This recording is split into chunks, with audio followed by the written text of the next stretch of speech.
Hello guys, in this video I am going to show you how to show Royal Pass information on the PUBG Mobile application. But first I just want to mention, don't forget to subscribe to my channel because at 10,000 subscribers I am going to show you my whole YouTube revenue statistics and growth strategy, how to make money online. Now let's jump into it.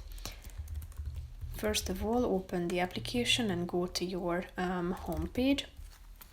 After that, you should tap on this button that you can find down below on the right side corner. Then click on settings at the top. Then you should tap on the privacy and social section that you can find in this right side column.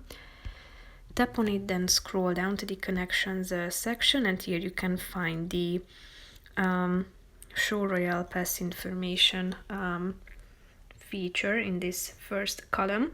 So tap on the enable button if you would like to turn it on.